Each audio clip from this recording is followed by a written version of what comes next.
I love Star Wars. Oh, I should probably show you. So watch this.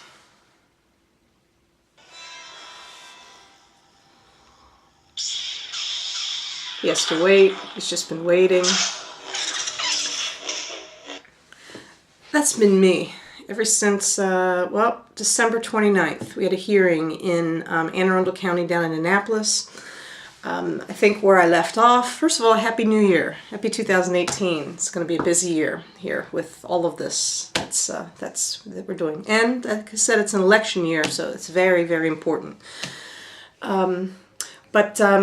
We had the hearing, and I think the last time that I recorded something, I was saying how I had filed a complaint against Mr. Brian Frosh and Mary Chalowski of the Attorney General's office. And, well, it was for frivolous filing. And they knew that what their argument was, what was the argument that was being put forward, it was just bogus. It was false. It was a waste of paper. I'm just so sorry for the trees that got cut down for that crap. So, but lo and behold, an amazing thing happened. At that hearing, Mary did show up and said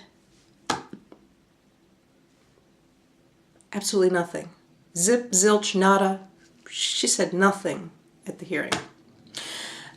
So I guess in one regard, I'm really not happy, because I wanted her to talk. I really wanted her to continue justifying. But instead, she sent in I don't know what to call you, Colby. I'm not sure yet, so I'm going to hold off on calling you what I want to say.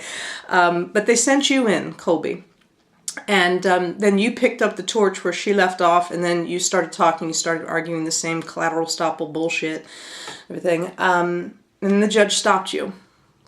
Hi, enter Judge Clavins. So, wow, we've got a lot to say. I'm going to say, a lot in this segment. There's another segment that'll be coming later on this week that's even going to be even more important. But today I just wanted to kind of introduce the new players into this and to give my perspective on some things for where the status of where things are where I see things heading, where it seems like they are based on, again, these people's performance. At the bottom line with all of this is simply this. We have a public employee. We have an elected official. His name is Mr. Wayne Roby in the Circuit Court of Howard County. That position and that person is supposed to be the person who works for the public. Now, some would say that developers and this, that, and the other, and just, all the people funding campaigns and all that bullshit, that they are also the public. But I don't think that's what the public that statutes have in mind for what the public is supposed to, these positions. So that's you, Brian, Mary, Colby, and yes, you, Judge Clavins. But, so I have been waiting for things to happen, and I guess I kind of was thrilled with this Star Wars marathon that they were playing. And because Star Wars, for any people who know about Star Wars, know that what goes on with that show is that it is really the essence of good versus evil. That is through and through what the story's about. But it's also about deception. It's about people telling, making things seem one way when they're actually another way. Brian, I'm not sure. I decided that what I was going to do was kind of put a Star Wars theme onto things, because I have lots to pull from that. And I've decided I'm not sure. You are on the dark side. Now that I know, and maybe you're struggling to get back to the good side. Maybe you will end up being like Anakin. Well, and then of course Anakin had to be Darth Vader for a long time through it before he got his redemption and found himself again and realized who he really is and all that stuff. So I don't know. You may be Darth Vader, but I'm trying to find out who Chancellor Palpatine is in Maryland.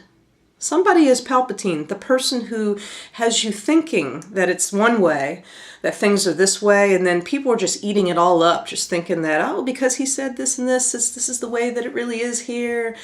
Only to find out later on that it's not that way at all, and the person is actually, well, they've actually turned to the dark side. So, but anyway, we'll get into that in a subsequent episode.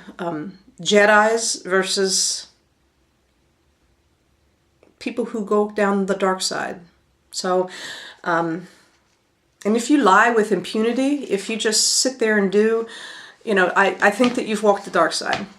You're on the dark side. So, interesting things going on in Maryland politics and in the judicial setting. Judge Pamela White, everybody's been watching to see what goes on with her case and what the decision gets made from the Court of Appeals. And some highlights that an attorney, Mr. Graham, said, who's representing Miss White. About 58 seconds into the oral arguments, he says, for there to be a just result, you can't have things like the rules apply to one party and not the other. And then he said something about, or you shouldn't be, caucusing secretly with the referee and try to bias the referee in its favor. He also said, I love this, Mr. Graham, compliance with the Maryland rules is never discretionary. They have the force of law and are not mere guides. You know what? I know that that probably doesn't apply in every legal setting. When that is said, sometimes people don't want to say that. But Mr. Graham, I appreciate that you said that, so I pulled that out. Now, Judge Clavins. Wow. Judge Glenn Clavins down in Anne Arundel County. I have to say, so I'd never met you before, never seen you before, and it was a surprise to see you at the hearing because it was supposed to be somebody else. They were scrambling around trying to find a courtroom for where we'd be. They booted somebody else off the case. It was the most amazing thing. It was really interesting to see that there was somebody who actually tried to come into the courtroom to sit down, and she wasn't allowed to. Can you imagine? In a courtroom, somebody being... there's supposed to be public courtrooms that you're allowed to just, sit in on proceedings, but for some reason, they didn't want anybody sitting in the proceeding, and, I think that's just wrong. But anyway, I sat and watched them do all of this, and then Judge Glenn Clavins, who is, well, he's an actor. Wow. By day, he is a judge in circuit court, and apparently he also is an actor. He's been in Homicide, I think it's called Homicide, Life in the Streets. He was in the final episode, that finale of The Wire. I actually watched it yesterday so that I could try to find where he is. I can't see where you are, Glenn. You must look really different now than you did when you shot that. Because I found 3 possible people and I kept freezing the frame and looking, and it doesn't really, I don't know, I'm not sure. And maybe it had something to do with the amount of hair on your head. I don't know. But then I looked you up, Glenn, because, well, that's what I do. So, and I see how it is that you got to be a judge in the first place. Well, how you retained your seat by hiring a political strategist and firm Scott Strategies. You're now, Lawrence Scott, who helped you tremendously get your seat. Wow, was paid $230,000, it says here. And that whole debacle that happened with regarding Claudia Barber and just the way that you all ran that election. Wow. I see that it was the subject of ethics complaints. I'm sure they went nowhere because we are talking about Maryland. And I see the Scott, Lawrence Scott got a big pay win out of all of that. Got, he just, I see how the system works, and wow, membership counts. And I guess I'm not in that club. And I wouldn't want to be in that club because that club is dirty. So, but they called this guy, you affiliate with someone that they call the Prince of Darkness, known for, quote, attacks, personal takedowns, and shady mailers who lacks integrity. That's who you had help win your election by the people. Okay, so, well, let's see, what else do I want to say here? I guess I want to say that, well, Mr. Clavins, I have some more things to say about you because, your performance isn't over, but I must say you did a fantastic, you played your part, I tell you.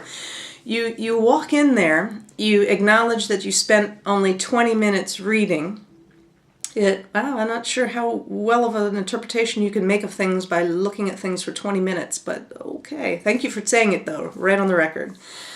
And you actually say that I don't have standing? I don't have standing. For those who don't know what standing is, it's really, in essence, it's the ability to even be there in the court in the first place. You must have a stake in the game. You must have something to do with the issue at hand and have the ability to bring it, to bring the action or to be there.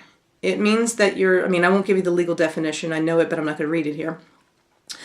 Standing means that, and one of the critical parts about standing is that you've actually suffered something. Something has happened to you. It doesn't mean that it has to be a lot. It doesn't. You can't measure how much. You just have to have something has happened that that says, hey, and now I need you to come in and do this and that because, well, this already happened, and well, I don't want to happen again.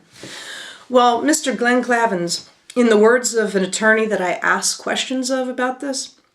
I've talked to several attorneys about this, well, because I have several attorneys who are friends of mine. And they told me this to say, basically, for why it is that I filed the motion to reconsider, because of that bullshit that you did, really. They said, wow, that judge, who is that? He actually said you don't have standing? They said, wow, yeah, you definitely have to file something, put it all in there, put everything to preserve it for appeal, which I already knew. And I was waiting for, like, the moment I left out of there, I knew exactly what I was going to do with appeal. So, for purposes of appeal. And, but they told me to tell you that, wow, if that judge is willing to do something like that and say, you must put it on the record.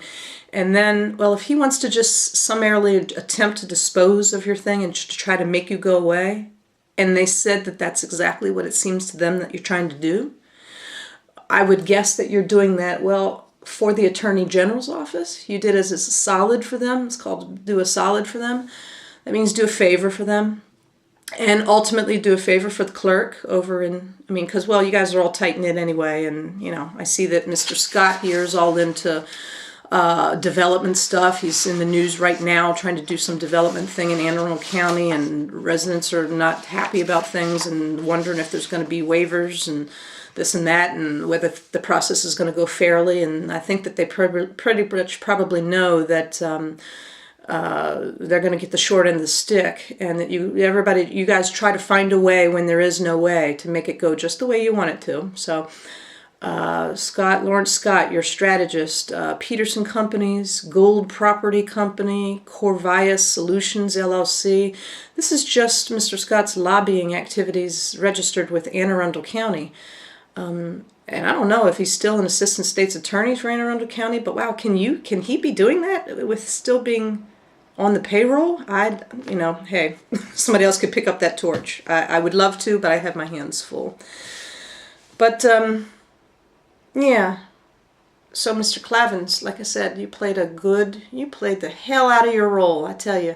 I may not be able to find you in the episode of The Wire, and you may be a nondescript whatever in terms of being an actor on that front, but thank God you are able to be a judge and to be able to play your role beautifully on the bench day in and day out.